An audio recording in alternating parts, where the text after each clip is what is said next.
Hello, and welcome to Climate Matters. I'm your host, Lyn Schad, and I'm a member of the Falmouth Climate Action Network. Climate Matters hopes to encourage climate conversations. Some will be easy, some will be tough. Have them with your friends, your families, and yes, even those with a different point of view. Let's help one another understand the impact of climate change on our coastal town. Together, we can plan for a more sustainable future for Falmouth.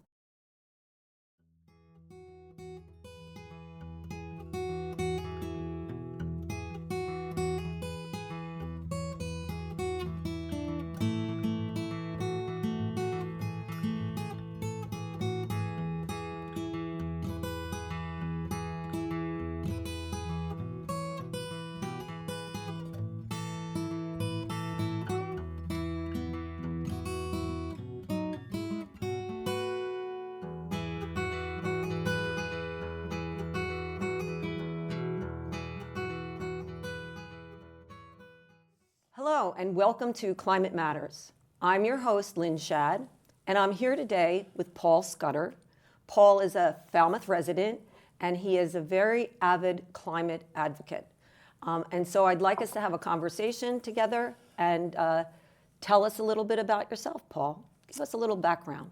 Well, thank you, Lyn. I appreciate your having me. It's kind of you to invite me. I am in my early 70s. I'm a physician. I practiced the last third or one half of my practice here in Falmouth, and I retired about 2 years ago. I practiced in Falmouth, Hyannis, even a little bit over on the Vineyard. I'm a retired surgeon and spent my career fixing blood vessels. That sounds like very intricate work. What drew you to blood vessels, if I may ask? Well, that was an interest that really evolved during my residency. As a medical student in New York City, I became committed to being a surgeon, and I ended up doing my residency at Strong Memorial Hospital and University of Rochester, in Rochester, New York. Mm-hmm. And in the first year of my residency, I had the opportunity to work with some of the better-known vascular surgeons in the area. And it only took about 2 opportunities to see what they were able to do to say, this would be really fun, I want to do this. And that's how it started. 7 years later, there I was doing it. Wow. Wow. Seems like it should take longer than 7 years to be able to do that kind of intricate work. Well, that was 7 years after medical school, yeah, which was 4 years after college. Right. Yes. Yeah, it was building. Yeah, it was a process. Shall we say that by the time you're done, it's 15 years after high school. Mm-hmm. Now, you have been an advocate for climate change for a good part of your life, right? This goes way back. Well, yes. Perhaps there's 2 chapters to it. The latest chapter is really since I've been retired and I have time to focus on this on a regular basis. Mm-hmm. Prior to that, it was kind of... and there's more options now. Well, there's more technology, there's more options, yeah. Well, mm-hmm. There certainly are.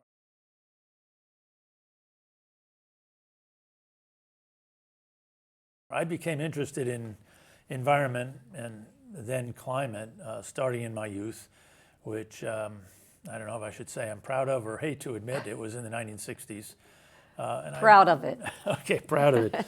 Well, it's funny, a lot of it comes back as we get to a time now when advocacy is sort of rising towards the level that we saw in the 1960s. Though I say to my younger friends and my kids, I got kids in their 40s now, can you believe it? But that my daughter was asking me, does this remind you of the 60s?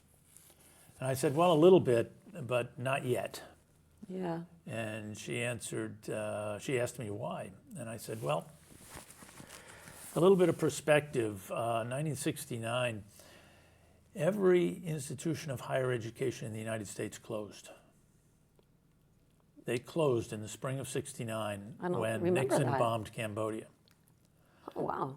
And they closed with every student getting a pass on a pass-fail grading system. Mm-hmm. That's not how the colleges worked, but they threw out the grading system, had a pass-fail system, gave everybody a pass, and canceled the finals. And they did this because there were no students in the schools, because they were all out protesting. Put that in perspective of what we see today. We're not all out not protesting. There. Yeah. We don't have to. I haven't yet. seen any colleges close yet to allow for protests, not to mention every college. Yeah, and that's getting harder to protest. So we're not where we were as yet. But in any event. Do you think that can be a function of the young people now, people of similar age, back then in the 60s, are just they're in a different place, like they're further removed from the bigger issues that we're faced with, or like, are we so separated by technology that we don't. I'm wondering what the reason is for the change, why there isn't, because this in my opinion, the climate issue is like, this is like if we don't get this right, like nothing else happens really. Like, we have to get this right. You and I are on just the same page there. My view is that the climate issue is the issue of the 21st century. Yeah. And so far it hasn't been treating as that, but it is the issue. If the climate issue goes unchecked, our national borders and our national interests, and I don't mean the United States national borders and interests, I mean the national borders and interests of every country. Right. And the economic systems that run every country are all imperiled significantly. I do not know why the young people are not as galvanized now as they were then, because this issue is really about them. Mm-hmm. If you want to look at climate, and I won't speak to how many birthdays you've had, I know better, but given the number of birthdays I've had. I'm proud of every one of them. Given the number of birthdays I've had, even if we do nothing, the most dramatic impacts of climate change are not going to impact my life. Mm-hmm. Mm-hmm. I'm history by that standard already. Yeah. So this is really about our children, our children's children, and their children after them. And it's about their lives and their future. And it's fine if we do some of the work for them. Yeah. But they need to be doing more of the work than they're doing. Yeah. I think I'm going to just sort of like take a slightly different perspective on that. I feel we definitely have a responsibility. Our generation has a responsibility to do something about this now, because the resolution of the problem is generational before us. Okay? We also did a lot to create and the we problem. also did a lot to create it. I don't want to do the younger generation a disservice by saying that they are not involved, because there are groups that are involved. Like, for instance, for me, what got me involved was Greta Thunberg, who is at the time was like an 8th grader, I think, and she started doing protests. That's what piqued my like, oh my gosh, this whole climate thing. Like, I had heard about it, but it was just like, it's down there. There's nothing I can do about it. It's down there. But when there was a young person who stepped out of that sort of like non-committal role that we think young people have, and that I believe is a disservice to young people, because there are some very committed young people, that was like a wake-up call for me. And then I also had 2 granddaughters. So put that all together and I got involved. My thinking on it is similar to yours, and I hope that I chose my words earlier by saying that I think the young people need to be more involved. Mm-hmm. It's okay if we do some of the work, but we shouldn't do all the work. In other words, I'm not trying to badmouth anybody. I'm just inviting more young people to get more involved. Right. And you know what? That's what we're having that's why we're having this conversation, because I'm hoping that this will go out to some young people that either are slightly involved or would like to get more involved in making a difference with regards to climate change. So I remember a book that was published, I think, in 1967. And I actually went and looked it up because of this, and I not only remember the book, but the author. The author was a guy named Colin Fletcher, and he wrote a book that I think I got out of a library, or maybe my brother owned it. He read it before me, and it was entitled "The Man Who Walked Through Time." And this guy had spent weeks, months, I don't know, hiking the length of the Grand Canyon. And I remember the book. I probably don't remember it very well, but I remember it as being a wake up for me about the environment and the natural world and how it's threatened in various ways. And things sort of took off from there a little bit from my viewpoint, and I got more and more interested in and passionate about the environment. I ended up in college, interested in the outdoors, environmental issues, took some ecology courses in addition to my pre-med courses and the other things that I was involved in. I had always enjoyed using a bicycle, but I used a bicycle as much as I could for transportation back then, and still do. I've chosen the places I live based on accessibility to work and the services that I wanted. I've chosen the place I live based on that accessibility And in by some cases, bicycle. that's a simple choice and sort of behavior change that we can consider making in our lives, right? Well, for me it was. It certainly isn't for everyone. There's people whose jobs, I know lots of people whose jobs force them to be in different places on different days, miles and Different miles apart states. and whatnot. Yeah. But for me, I was a physician. I was working in 2 or 3 different places over the course of my career, and in each place I would be working in an office that was relatively near to a hospital. And I would basically say, if I'm going to choose a home in these places, it's going to be within what I defined as bicycling range. And I wouldn't look at any place that wasn't within what I defined as bicycling range. And I just wouldn't. And married to a woman who said, okay, that's cool, we'll find a place we like. And she likes the bicycle too? Well, not Not as quite much as you, I do. but she's She she's thinks warming I'm up to it. a little bit out there. She's a half a mile from work now, though, so that's So cool. she has an option. She can walk, she can bike, or does. she can drive. Yeah. And then as we moved into the 70s and the 80s, the science behind what we now refer to as climate change or global warming started to become clear.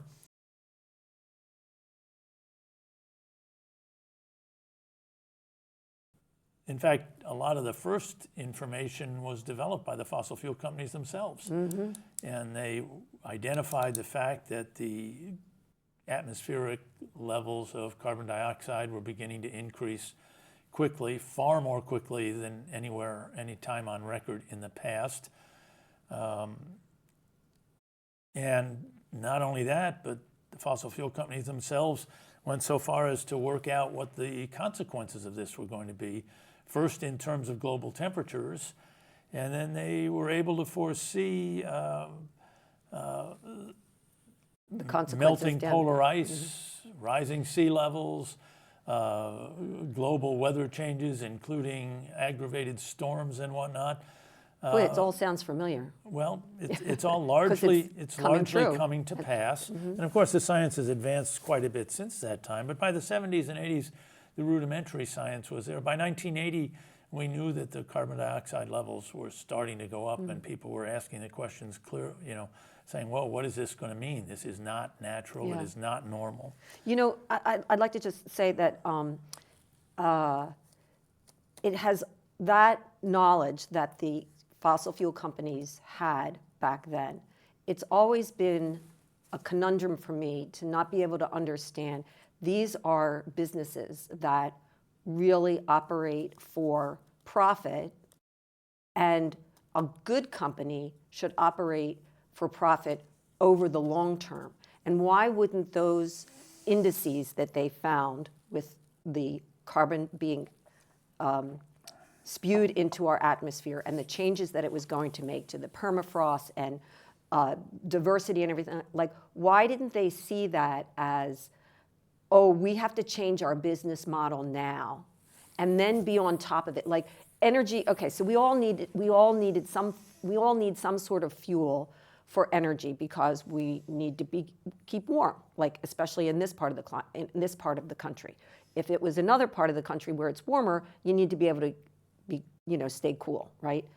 I just can't understand why they didn't know back then that they could gradually make the shift to a more sustainable form of, like, okay, couldn't we say we didn't have the technology for solar panels back then?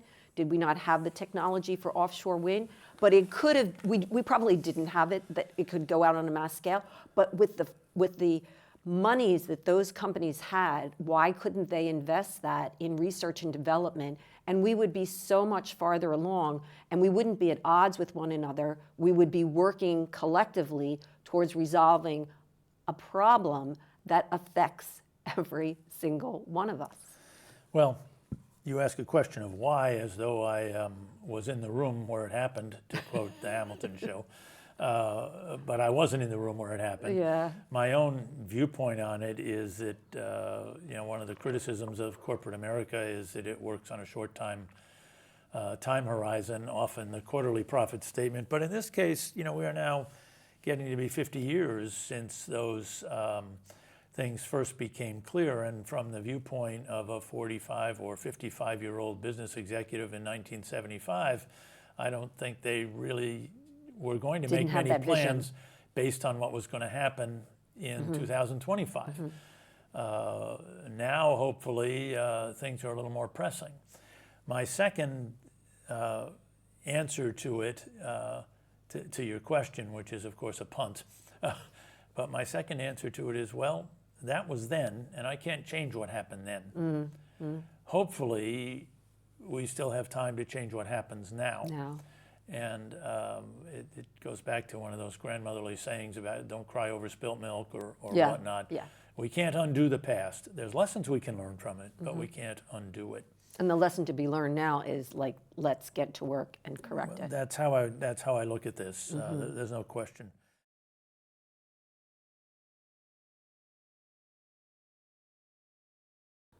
So this started out, basically as a scientific issue, and I think the first interest in it was that, and a lot of today's attention is about the science of climate change, and some people who question it more than others and accept it more than others and whatnot. Questioning some details is reasonable, questioning the big picture is not reasonable based on what we know today and whatnot. And then I came to see this, through the lens of a faith background, and it started to be, to me, more and more at its core a social justice issue. And just to talk about that for a little bit, I think back to the New Testament. Yeah, let's do that. And just to borrow one quote, whatsoever you do to the least of my children, that you do unto me, which is, of course, a quote from Jesus. And his point basically was that if we do something good for others, we're doing something good for Jesus, for God. If we harm other people, we're harming God. God's interests at the very least, but take it literally, God.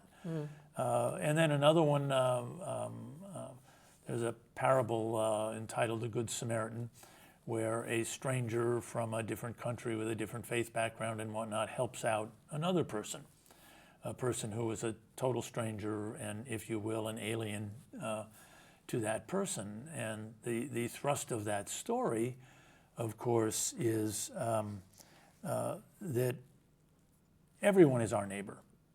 And we owe to all of our neighbors care and protection, and certainly we owe to all of our neighbors not doing harm. And as I started to think about the whole climate change issue, I saw it as doing harm to people all over the world. And harm to people, now we can say I live on Cape Cod, harm to people on the Cape.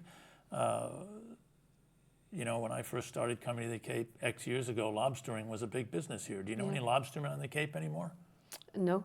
Well, I think there's a very few. Where are all the lobsters? Like, where have all the flowers gone? And also, where have all the lobsters gone? They've all gone to the Gulf of Maine, but they're disappearing there. We actually did a segment on the fishing industry, which will be aired shortly. They're disappearing there too, and now they're heading further north. And so harm, is happening there. Sea level rise, our beach house on Surf Drive is local harm, but there's also much greater harm than that.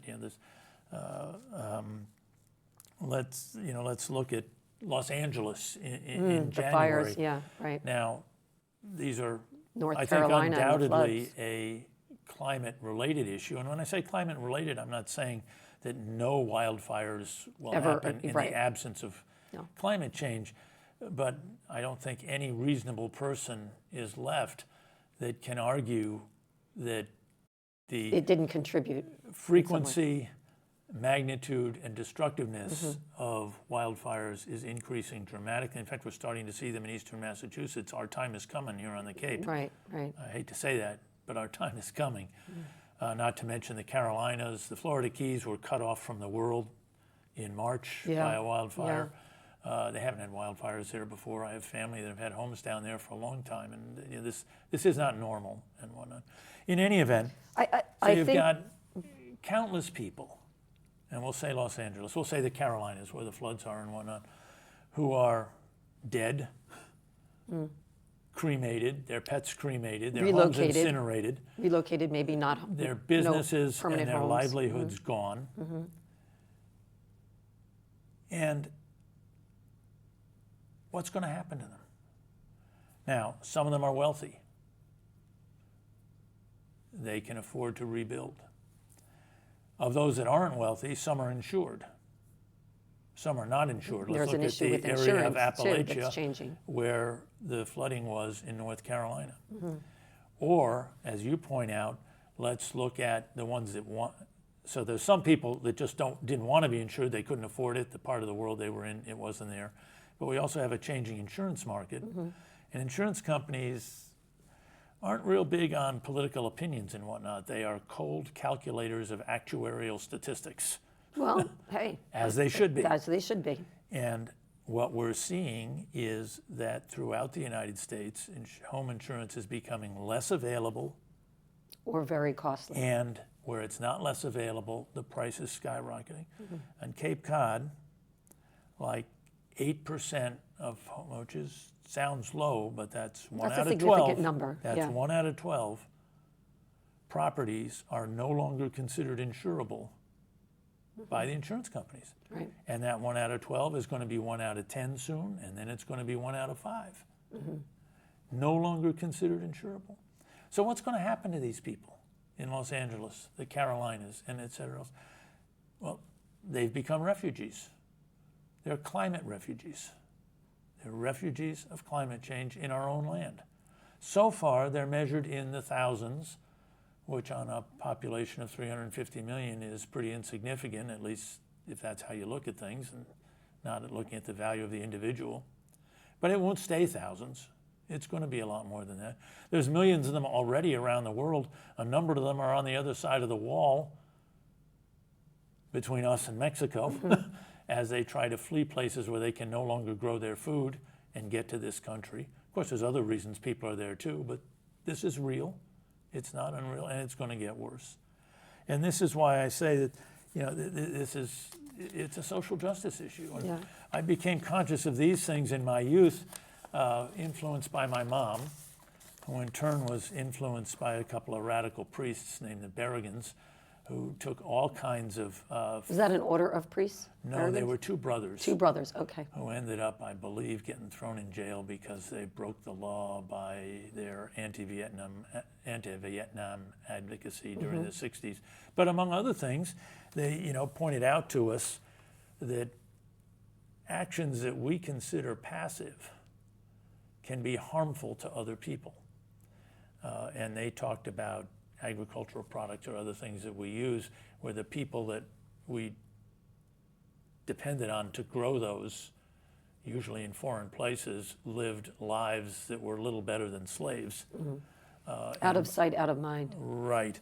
And, I think this is kind of what's going on with climate change now, is that, when I burn a gallon of fuel, it's very easy not to think about the fact that that contributed to what went on in Los Angeles, what went on in North Carolina, and what went on in places that are a lot further away than North Carolina.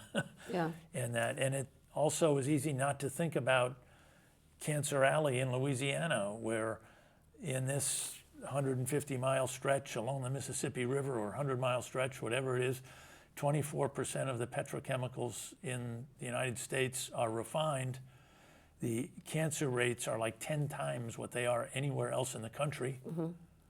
There's my physicianly background coming out on it. Everybody, well, not everybody, but way too many people are dying in their 50s and 60s of cancer and whatnot. Why? Because we, the consumers, are the market for all these petrochemicals, and including the gasoline and natural gas. And some people will argue that while we're the consumers, if we didn't choose to consume those things, there would be less of them. So well, that's which comes first? Is it a product that's provided to us, or is revealed to us? We come to like it, appreciate it, use it, get used to it, can't give it up, or our lifestyles are such that a company sees, oh, I see people wanting to do this, I'm going to create a product for this. I suppose it's a combination of both. And that's just what I was going to say. It's a combination of both. And then after a few generations, we get absolutely habituated to it. And I think perhaps an example of that is the automobile. 100 years ago, very few people had automobiles, and we weren't arguing about who was going to drive an EV. We were arguing about who was going to ride a horse. Yeah, I wonder if there was that big argument back then when cars were first introduced and people that, Well, I don't know how big it was, but you've certainly heard the saying, get a horse, when your car broke down and whatnot. So clearly there was controversy about this. And likewise, I'm quite confident that there were people who walked around saying, well, you're never going to be able to get gasoline for that thing. Yeah. Does that sound familiar? You're never going to be able to plug that thing in. Right. So there is an analogy here, but now we're so habituated to wanting this instantaneous form of transportation that we can sit down in at an affordable price that the companies have, if you will, created a lasting market. Yeah. But that doesn't mean that alternative ways of doing the same things should not be considered. Well, for one thing, we're not the clean energy economy is not trying to take away people's opportunity to drive their own car. They're just offering another form of private transportation or public transportation, So before I get totally off of the social justice topic, which is obviously important to me, and I feel it very personally, although I don't want to pretend that I'm perfect in this way. Are any of us perfect? No, and I want to talk about that too, as we go along at some point. But I just want to point out that, again, back to the, if you will, a little bit of a faith-based approach to this. Pope Francis has written what I consider the definitive document about the social justice importance of climate and environmental reform or change. It's long and it's dry. It's called Laudato Si. It's 100 pages long plus, but it really lays out the reasons that this issue is not only an economic issue, but is a huge issue in terms of taking care of our fellow man. And it lays it out beautifully. And then in a shorter form, but less well developed, 10 or 15 pages in 2023, just before COP28, the same Pope wrote a shorter document called Laudato Diem, in English, praise God, trying to influence the world's leaders to wake up and get on board on making these changes. And I commend them to anybody that's interested in the social justice side of climate matters and environmental matters. To read these documents. Certainly, at least the shorter one. It's less well developed, but it is an exhortation to sort of do the right thing. To your knowledge, have any world leaders or people in positions of making consequential change, do you know of anybody that's read them? Oh, certainly there are, and I won't name them because I can't, but they have been well cited at at the COP meetings and many others by world leaders and whatnot. This is not being done in a vacuum. It's certainly being focused inside. That's an interesting question I could hunt down, but I know that's certainly true.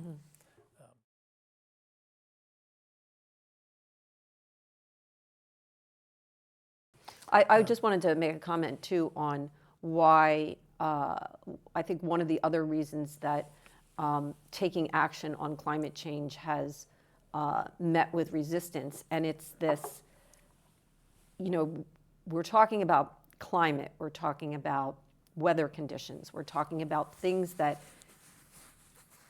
go on in a very natural way anyway. We have rainstorms, we have snowstorms, we have really hot days, and so some people look at this, even these events, as catastrophic as the fires in Los Angeles or the floods in the Carolinas. They look at them as, this is nature, this is going to happen. And yes, these things do happen. Like even, for instance, us living here on Cape Cod, we're living on this island of sand, but we're experiencing very increased beach erosions throughout Cape Cod, right? But that's normal. That's because sand shifts and sand moves. So there's like this, what people think is, it's normal, these things happen anyway, this is Mother Nature, it happens anyway, but missing the fact that we have introduced this other element that has changed those phenomenons. It's easy to forget history. And in addition to that, I and maybe you are older than most people. So we have a perspective that many people don't have. When I was young in Western Massachusetts and whatnot, in mid-February, there were feet of snow on the ground. Yeah. And now in those same places, if there's inches of snow, it's a big deal. Now, somebody that's 22 years old does not have that perspective. Likewise, if it is incredibly easy to look up what the 10 hottest years in history have been on the planet Earth, looking at average temperatures over the whole planet. They are the last 10 years. There is no year more than 10 years ago that is in the top 10. Right, but Now, I don't know that people. I don't know that people always experience that because they're kind of going about their lives. Well, that needs to be learned, not experienced, if you will. That's something that you look up. And once you understand that, now I'm going to move from the social justice advocate to a little bit of the science. For any given year to be the hottest year of the last 100 years would be a 1 in 100 chance, right? For 2 years in a row to be the hottest in the last 100 years, and we certainly have records for more than 100 years, would be a 1 in 10,000 chance. For 3 years in a row to be the hottest years of the last 100 would be a 1 in a million chance. For 4 years in a row would be 1 in 100 million chance. So we're really bucking the odds. For 5 years in a row would be 1 in a 10 billion year chance. 6 is 1 in a trillion. Got it.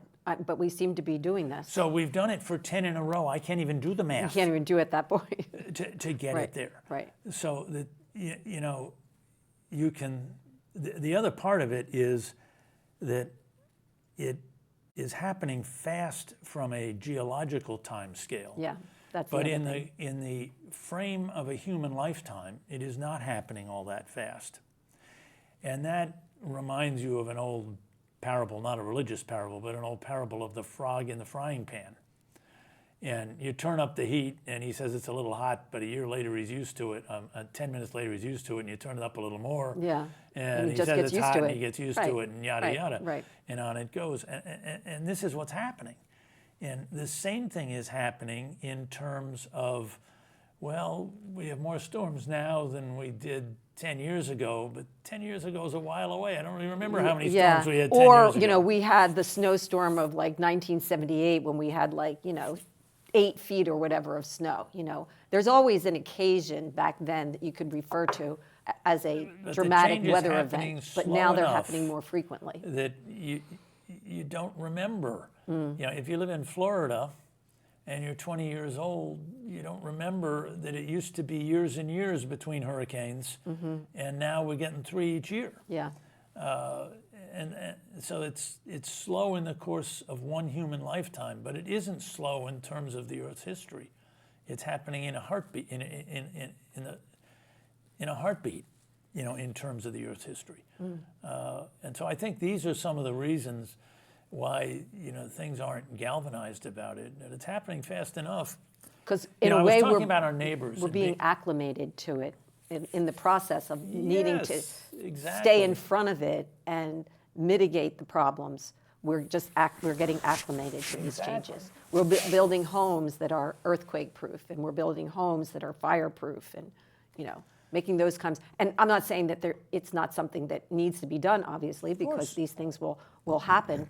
But the bigger, it's kind of like addressing an individual problem while not addressing the big causative problem that these things are happening. And that's what we have to try to put more focus on.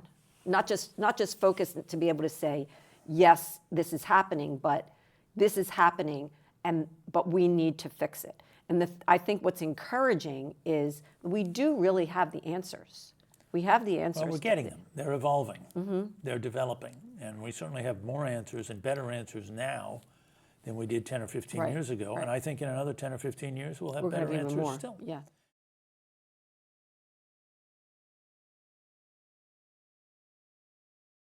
And I was talking a few minutes ago about responsibility for our neighbors locally on the Cape, our neighbors regionally in the state, nationally and globally. But in addition to those neighbors in space, if you will, we have neighbors in time. Somebody that's born tomorrow is still my neighbor in time, even though they're not here today. And somebody that's born 20 years from now is still my neighbor. And we have a responsibility to these neighbors as well. Some of them are our own direct descendants, my kids, my grandkids, God willing, my great and great-great-great-grandkids, et cetera. But others are people that I don't know. I don't meet them. They look different than me. They speak a different language than me. But they're still still my neighbors in time. Even, and I think the indigenous people of the United States, and I have no, real right to quote their language or whatnot. I'm not an indigenous person by any means. But they kind of said it right when they talked about planning for the seventh generation, a very common term, certainly in the Iroquois world of upstate New York, and I believe possibly here as well. I believe so, yeah. The 7 generations, and that's just the beginning. There's going to be 70 times 7 generations, hopefully, if we don't burn ourselves up. So I look at this as each of us, I look at this as we have to take action on 3 different levels. Okay. Well, I'm going to rephrase that, because I think as soon as I say we have to take action, I feel like I'm being too preachy. There are 3 levels at which we can take action. Individually, what can I do in my own life so that I'm contributing less to these problems than I might otherwise be? And what are some of those things that you've Locally, how can I influence, impact, change, inspire, whatever, the people in my immediate circles, the people in my workplace, the people in my neighborhood, the people in my town, the people in my church or club or wherever I am. Your community leaders. And then thirdly, how can I advocate for change on a much bigger scale, a national or a global scale or a statewide or New England scale that's bigger than that. So I see the sort of the 3 parts, and I think we can say the same thing to a certain degree about each of these 3, if you will, levels of action or interest or engagement. The first is, at all 3 of them, we can take stock of where I as an individual am, or where my community is, or where my state and country are. Where are we on the spectrum of addressing this issue? Some people have done a ton, and they've changed their lifestyle in a big way and whatnot.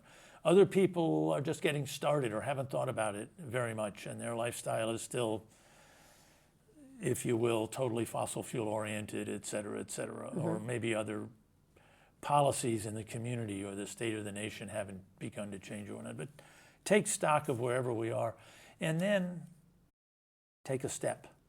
Wherever we are on the spectrum, we can take a step. And with time, we'll adapt to that step. Hopefully not much time, but with time, we'll adapt to it. I've taken that step, and now I'm at this place on the spectrum. Now I can take another step. Yeah. And then as we adapt to that, now we're not being the frog who's burning up in the pan, but we're climbing out of the pan. We can take another step and get out of it. But rather than being overwhelmed by saying, oh, I have to do all of this, or my town has to do all of this, or my country has to do all of this. Just one step at a time. Figure out where you're at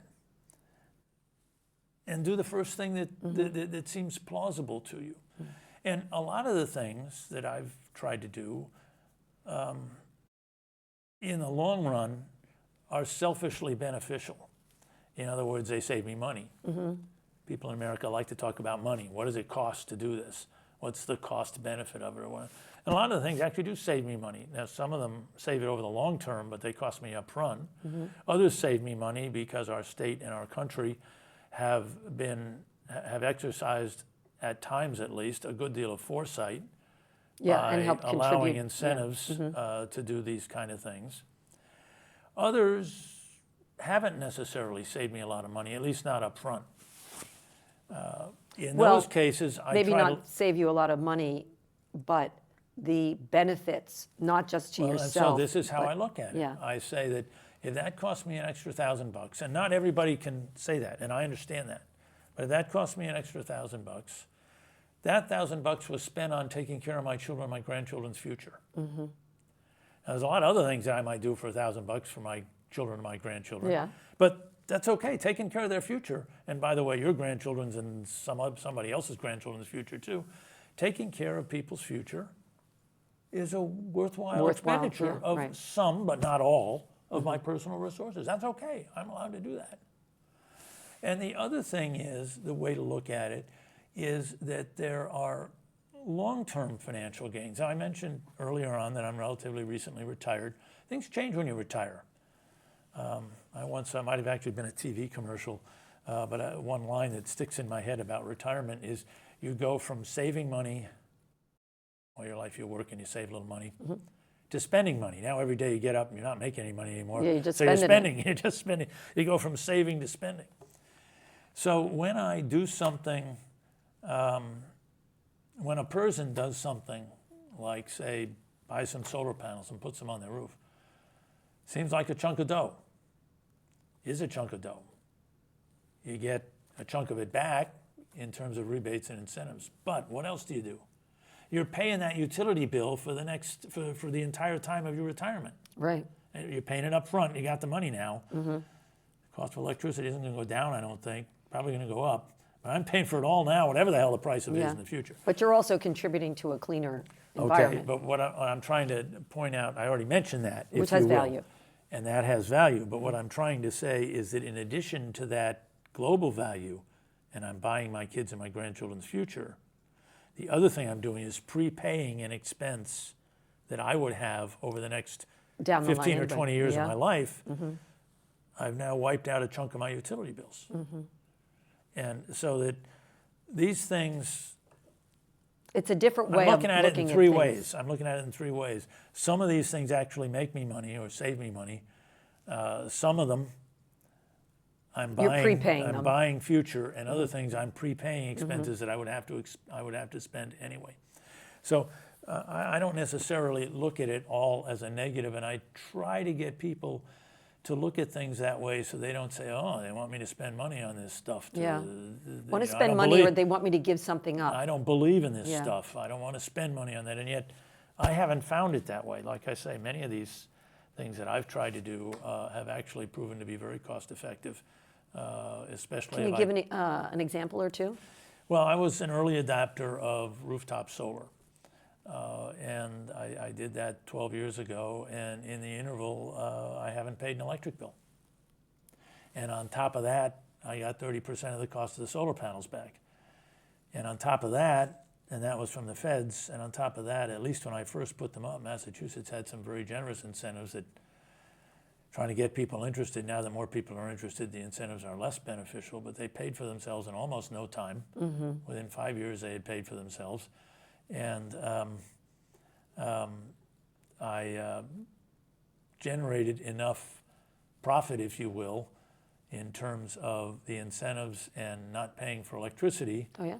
That there was, when I got into electric vehicles and needed more electricity because now I was... You were charging your vehicle at home. I took the... It's coming from your solar panels. Essentially the same amount that I had earned on the solar panels to put on more solar panels to drive the cars. So, you know, it just goes to show. But again, I'm not here... I really do not want this to be look at me and all the things that he's done. I want it to be, everybody is at a certain place. Yeah, and everybody what can is do the something. next step that you can do? I had some solar panels. I was at a certain place there. And the next step that I could do had to do with a vehicle. And then the next step that I could do had to do with powering that vehicle. And it's a step by step by step thing. And again, not everybody can do it. Maybe the first thing you can do is change light bulbs if you don't have LEDs in your house yet. Right. This shouldn't be, it's not a contest. It's a team effort. Yeah, I tend to be on the side of, I have to do it all at once. I'm learning I'm overwhelmed. Yeah, and truth be told, it does,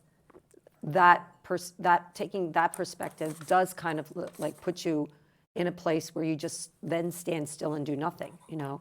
So I'm learning that a very gradual systemic approach is still better than not doing anything at all. And then, of and course, that gets back to, you know, a little bit of what we talked about earlier on the even doing nothing, you are still culpable for the problem, right? Well, I look at it as by doing nothing.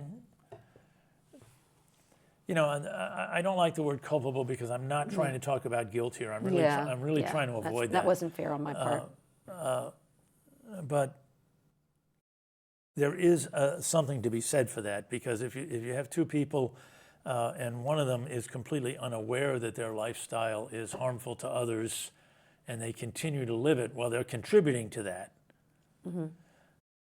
But then if you have another person that is aware that it's harmful and they continue to do it, they're contributing to do it, and there probably is maybe a little bit more element of guilt for the person that's aware that what they're doing has those consequences. Because it's done with intention. But yeah, we're definitely not in the place of laying blame anywhere. No, that's not the point. The point is to encourage people to participate in solutions, not to make people feel guilty about what has happened in the past or what they haven't done in the past.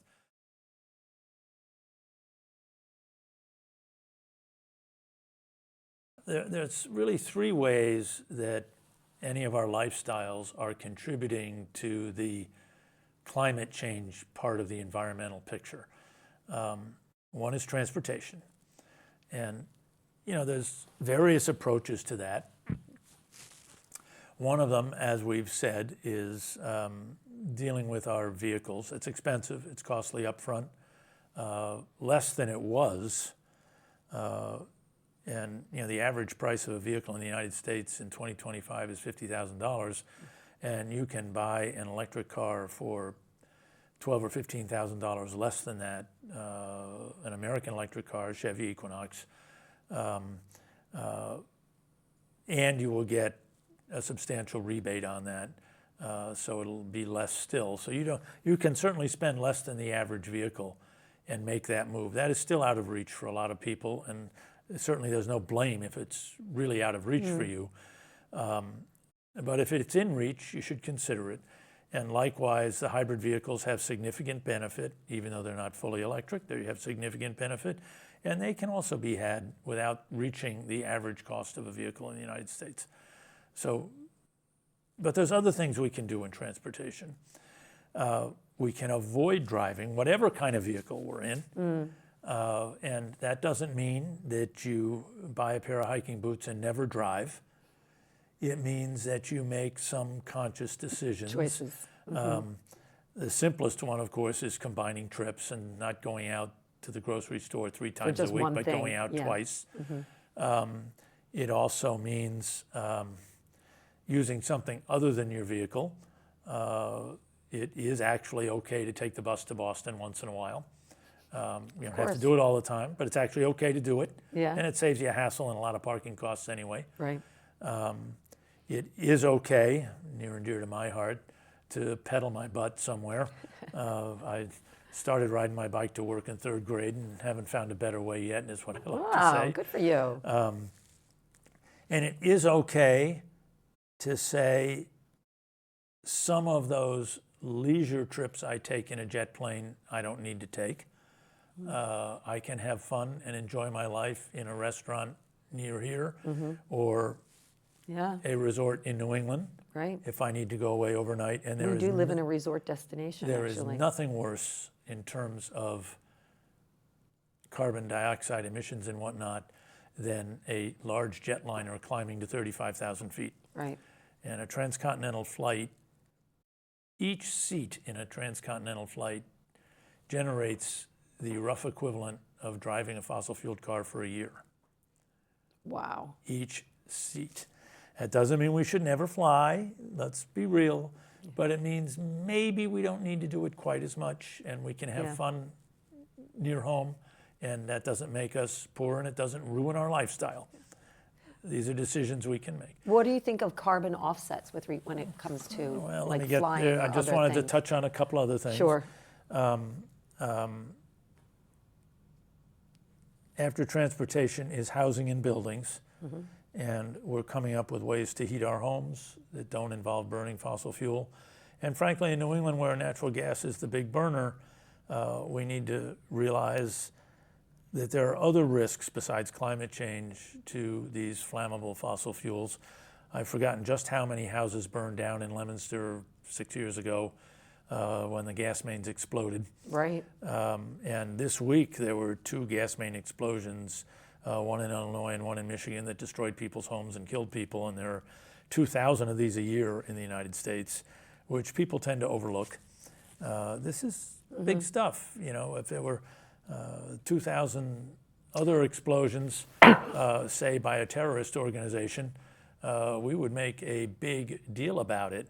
And I'm not going to say directly that the fossil fuel companies are terrorist organizations, but remember, if there were 2,000 terrorist organization explosions, would we tolerate it? No. I don't think we would. And we have alternative ways of heating our homes. Again, there's a capital expense to getting there, but they're there, and they're real, and they're accessible. And this, in 2024, for the first time, the number of heat pumps sold in the United States exceeded the number of gas furnaces. Yay! So we're making progress toward those alternatives. Yeah. The third is agriculture, change our diet. And I'm not an expert on the agricultural side. I think you've interviewed the farm people. We did. And clearly by going to a more plant-based diet, we avoid some of that.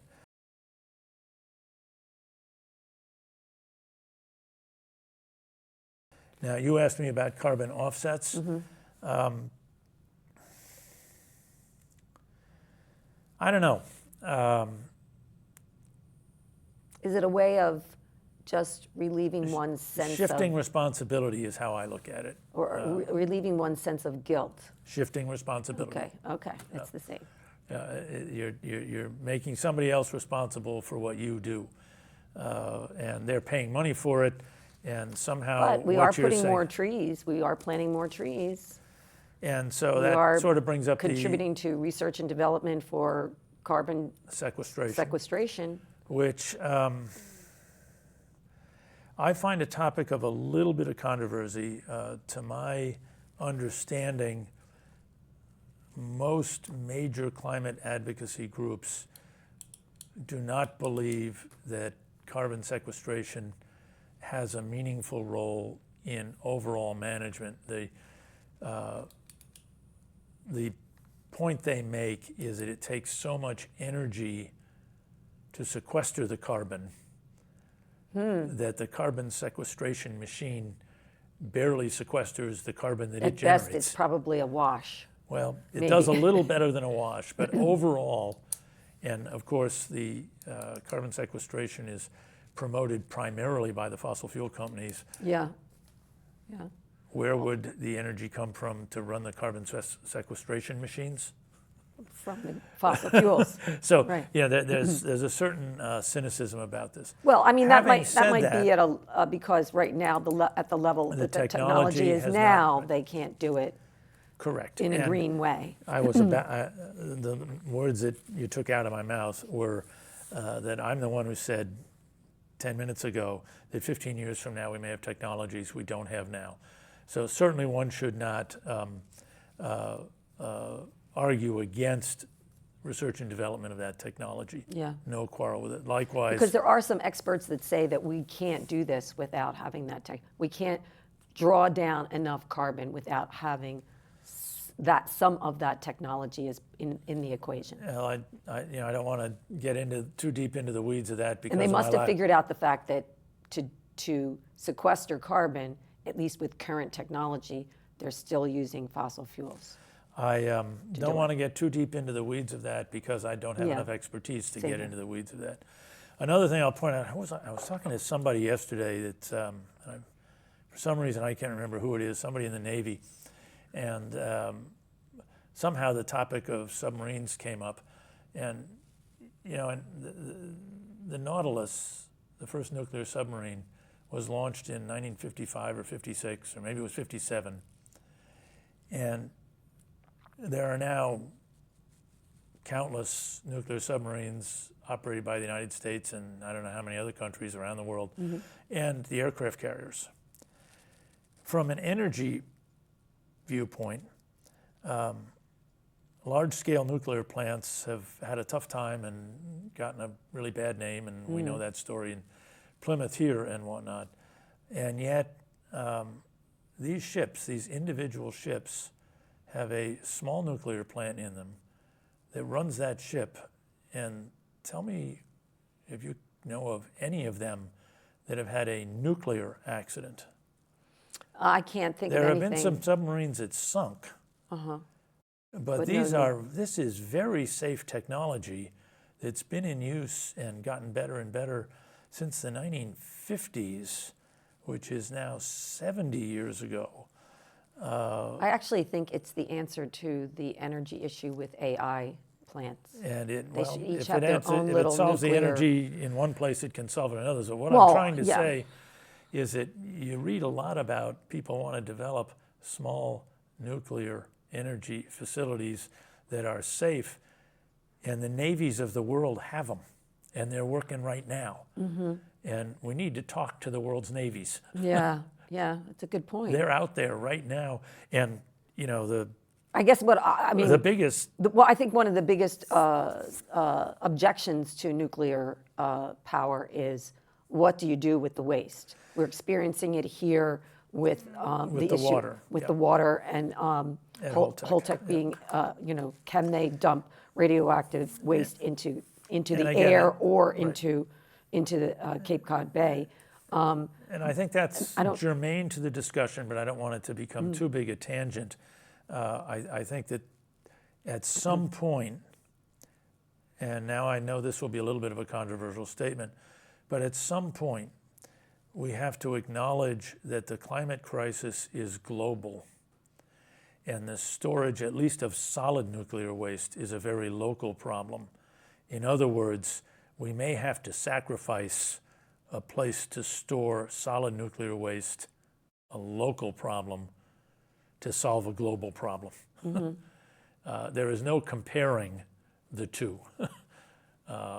One You is mean an find places in the United States to store well, the United nuclear States is waste? somewhere that, and I hate to say it because somebody gets the place they live becomes uninhabitable. Somebody gets displaced. But you're talking about, on the scale of the square mileage of the world, I'm thinking. sacrificing a small area to let this waste deteriorate for umpteen generations in order to keep the planet alive. Yeah.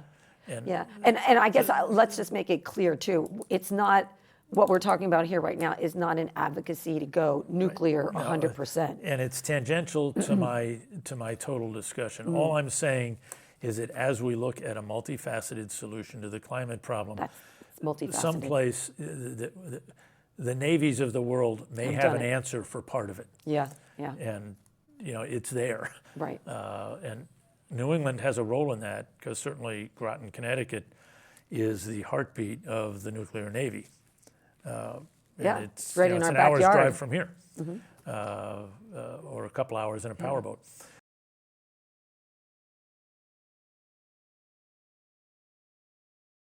So let's maybe segue a little bit to another form of controversial clean energy, offshore wind. It's kind of personal to our area here. It's definitely something that is being highly endorsed and promoted by our governor, by our state, many other places around the country, and yet locally here, we're not embracing it.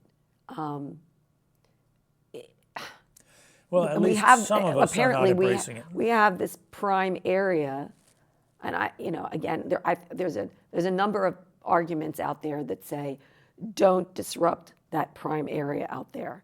It's habitat for marine life, for marine biodiversity, and not to mention our view. In some cases, people say that they can see offshore wind towers from the beaches, Well, you can see them from Falmouth now. If you go over to Nobska Light and take a small telescope and look just north of Gay Head, you'll see some telescope of these or binoculars? Because I don't have a telescope. Well, you may be able to pick them up with your binoculars as well. You can see them. It's not easy to see them. They're way the heck out there. You have to be looking for them, apparently. And they're really big.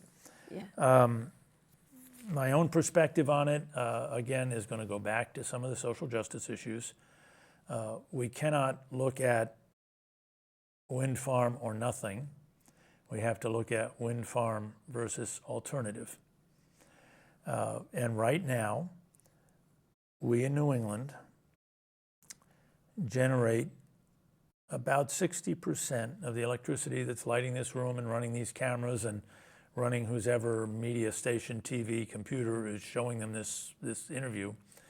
The electricity that we use to do that is generated 60% from fossil fuels. It's better than 100%. Well, sure it is, but 60% is most of it. Where are those fossil fuels coming from? How much of it is coming from Massachusetts? I don't know the percentage, but nobody's ever gotten a drop of fossil fuels out of Massachusetts since we stopped making whale oil. It doesn't happen. So where's it coming from? Well, it's coming from Cancer Alley. It's coming from other places where their environment is being utterly destroyed. Yeah. And people are dying so that we can have natural gas to turn on our lights. Because we don't want to look at a spinning wind turbine. There is no way to argue that there is justice in that balance. There simply isn't. The arguments about whales are specious. That's been demonstrated repeatedly. In fact, for every almost scientific article about potential damage to fisheries, there's another one that says that more fish will conglomerate around the tower underwater, just as they do around dock pilings. Right, yeah, and it becomes else. like a microenvironment. Microenvironment, et cetera. a coral reef, if you will. Analogous in some ways to that, although the coral reef is alive and has some biological properties. Of course. But nonetheless, my point is, and likewise, we have to have those natural gas pipelines. Oh, and by the way, 2 days ago on April 8th, one of my daughter's birthdays, the world's safest pipeline, the Keystone Pipeline, Not so safe. blew a leak in North Dakota and filled up a stream with oil and whatnot. These things are not safe. It is not safe bringing natural gas and oil from Cancer Alley to New England. And, we can look at a wind farm. Holland is still a beautiful place, and they look at wind farms. Right. Norway is still a beautiful place, and they have wind farms. We can do these things. And to some degree, there is a legitimate argument that maybe it's okay for us to generate our own energy and not depend on somebody else thousands of miles away. Yeah. Maybe that's a good, healthy thing for some self-reliant New Englanders to do. There you go. That's right. On top of that, we're not polluting the air with all of this stuff, filling up the air with carbon, rising the sea levels, burning down Los Angeles, and the rest. When you look at this as kind of a unified theory, we still got to do this. Yeah. Let's get to work and make it happen. And it's cheaper than it's right now. The cheapest source of energy in the world is solar energy, and number 2 is wind energy. Wind energy. Let's do it, guys. Yeah. That wind is free. I wake up every night, not every night, but I wake up 3 or 4 nights a week and I hear the wind blowing outside of my house. We got lots of that stuff around here. And more. Let's let it go, it baby. seems like it's gotten windier in just a few years. So extra I years. really, to borrow a term, spin, baby, spin. Let's have it happen. Is how I look at this, as opposed to something else, baby, something else. Spin, baby, spin.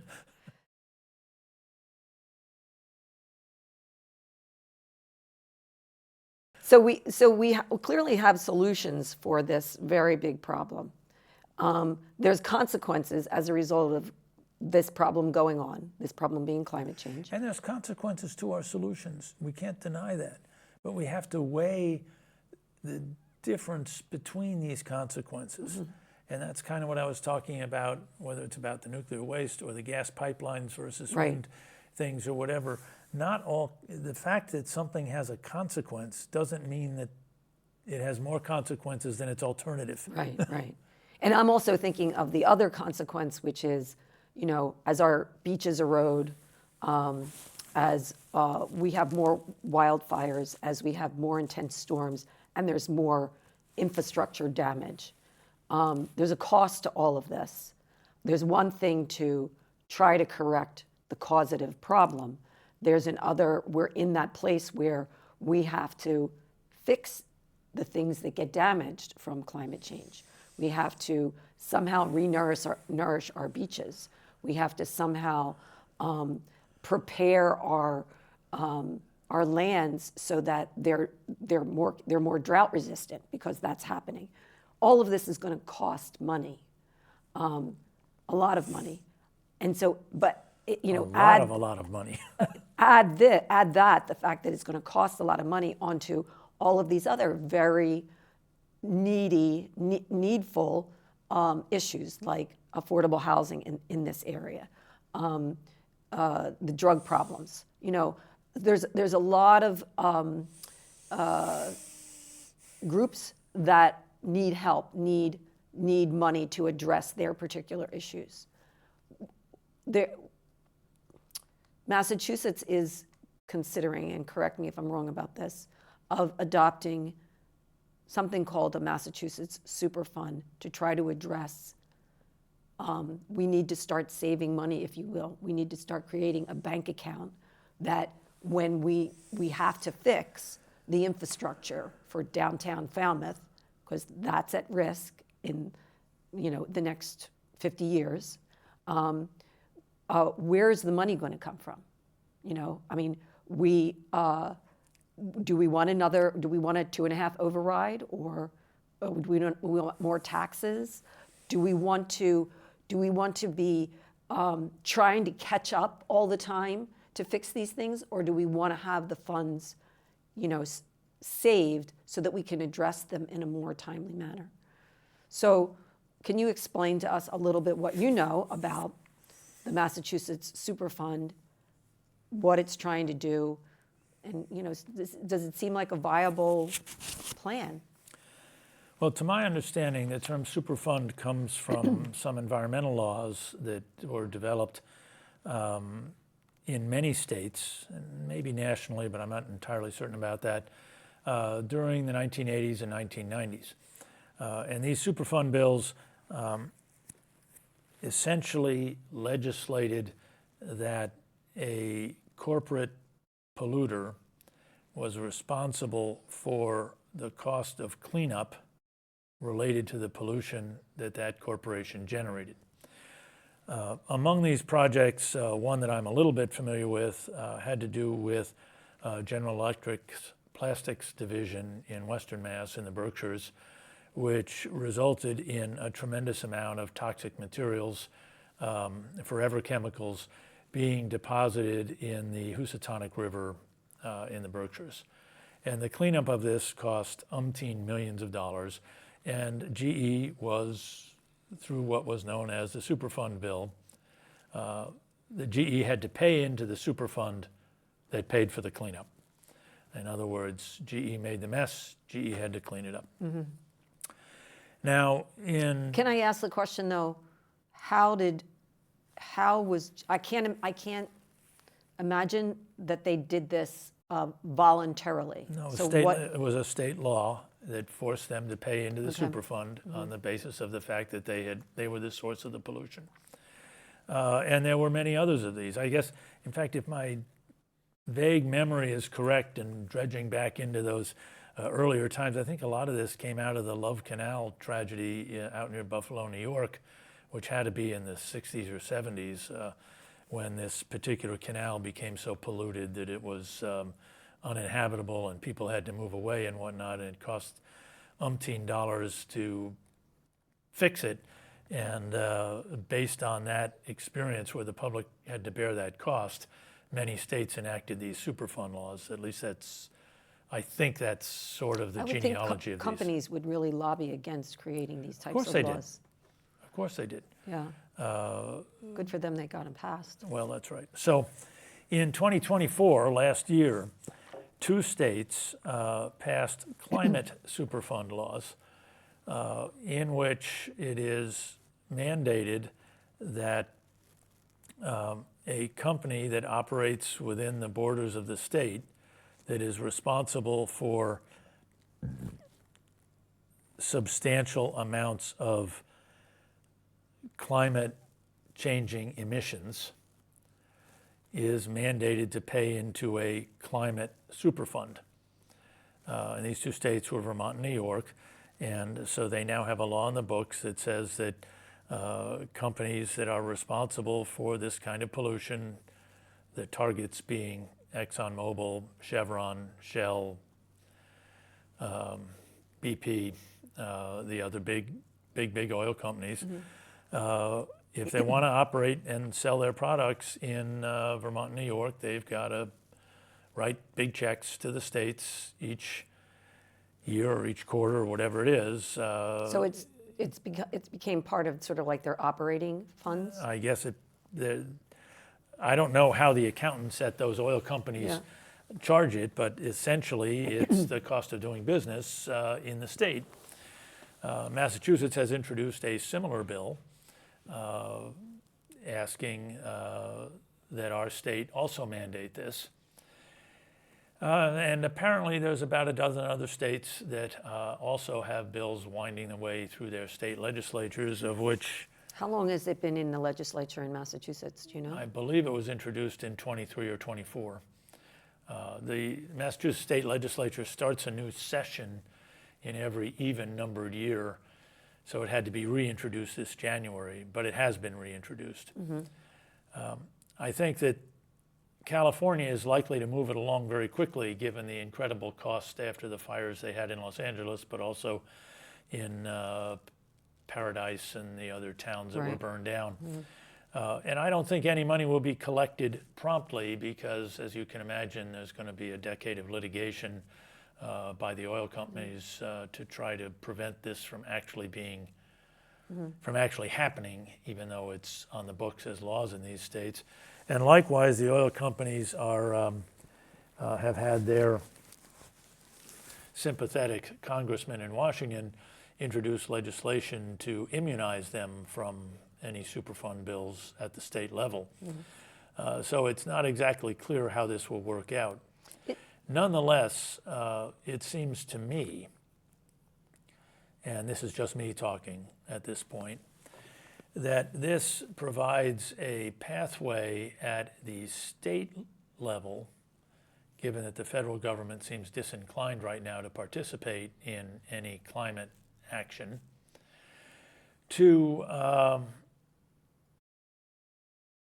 make business more expensive for the oil companies, which would help to, if you will, create an economic disincentive for continued use of fossil fuels in any realm, whether it be heating our homes or driving our cars or whatever else. In other words, if life is a lot more expensive for ExxonMobil, they may need to charge more money for gasoline.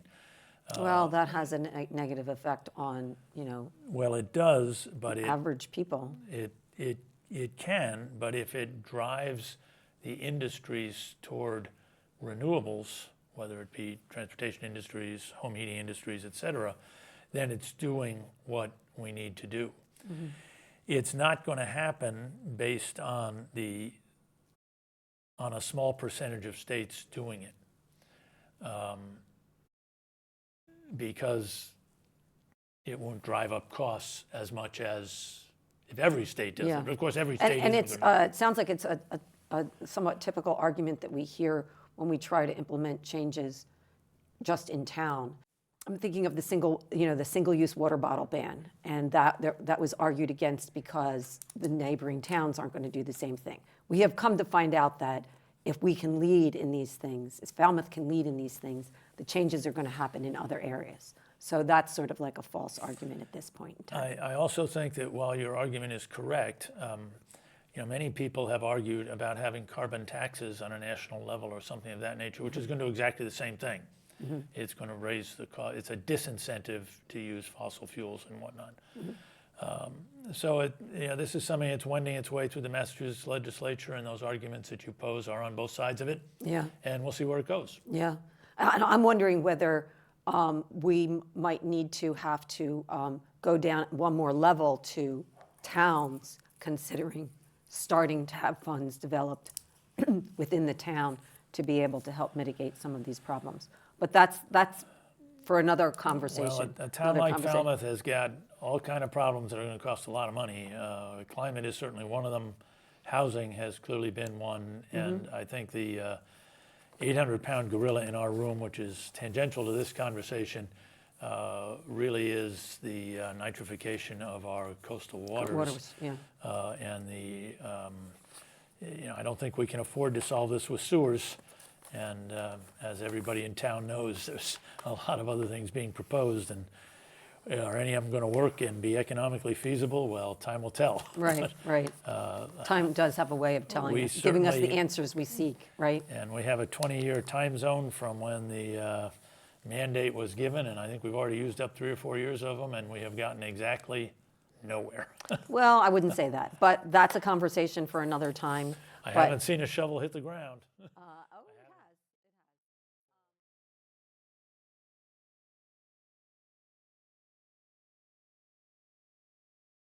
I wanted to thank you, Paul, for this conversation today.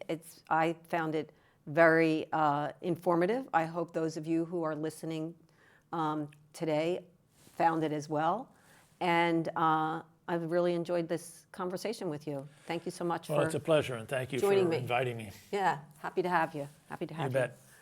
So thank you for joining us here on Climate Matters.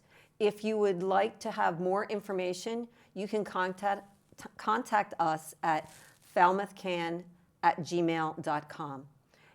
And we hope that you have found this to be very informative and perhaps inspired you to take just a little bit of action. And we look forward to seeing you the next time.